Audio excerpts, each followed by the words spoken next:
ইরানের মুহুর্মুহু মিসাইল হামলায় অগ্নিগর্ভ ইসরায়েল।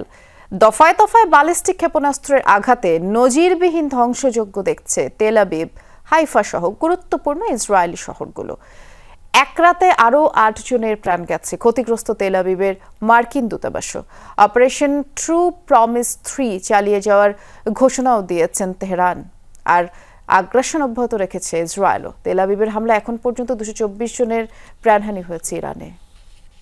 ভিশনের ফুলঝুরি মেগা অফারে ফ্রিজ কিনলেই পাচ্ছেন 16 পিসের আকর্ষণীয় গিফট বক্স একদম ফ্রি। বৃষ্টির মতো মিসাইল ঝরছে ইসরায়েলের আকাশ থেকে। টানা তৃতীয় রাতের মতো ইরানি ক্ষেপণাস্ত্রের আঘাতে প্রকম্পিত মধ্য উত্তরসহ ইসরায়েলের বিভিন্ন অঞ্চল। তেহরানের নজিরবিহীন হামলায় ব্যাপক ধ্বংসযজ্ঞ দেখছে রাজধানী তেল আবিব, বন্দরনগরী হাইফা সহ বিভিন্ন শহর। রোববার রাত থেকে হামলার নতুন ওয়েভ শুরু করে ইরান। দফায় দফায় ইহুদি ভূখণ্ড লক্ষ্য করে ছুটতে থাকে ব্যালিস্টিক মিসাইল, যার বেশিরভাগই আঘাত হানে তেল আবিব, পেতা তিকবা সহ আশপাশের অঞ্চলে। মুহূর্তেই বিধ্বস্ত হয় বহু স্থাপনা, ধ্বংসস্তূপের নিচে চাপা পড়েন অনেকে। ইসরায়েলের সবচেয়ে গুরুত্বপূর্ণ হাইফা বন্দরেও আঘাত হানে তেহরানের ক্ষেপণাস্ত্র। বিস্ফোরণের শিকার বন্দরটির একটি তেল শোধনাগার। তেল আবিবকে দাঁত ভাঙা জবাব দিতে অপারেশন ট্রু প্রমিস 3 চালিয়ে যাওয়ার ঘোষণা দিয়েছে ইরান।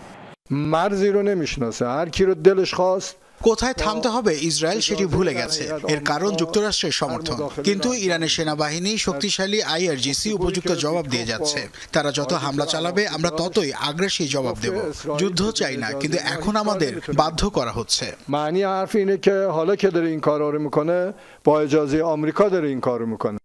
এর আগে রাতভর ইরানের রাজধানী সহ বিভিন্ন সামরিক স্থাপনায় হামলা চালায় ইসরায়েল। তেহরানে অবস্থিত কুদস ফোর্সের হেডকোয়ার্টারে বিমান হামলা চালায় IDF, যেখানে অবস্থান করছিল IRGCর একাধিক শীর্ষ কর্মকর্তা। টার্গেট করা হয় পররাষ্ট্র মন্ত্রণালয়ের ভবনকেও। এছাড়াও ইরানের বেশ কয়েকটি অস্ত্রাগার এবং ক্ষেপণাস্ত্র ঘাঁটি ধ্বংসের দাবি করেছে তেল আবিব। এটা আমাদের জন্য কঠিন একটা দিন।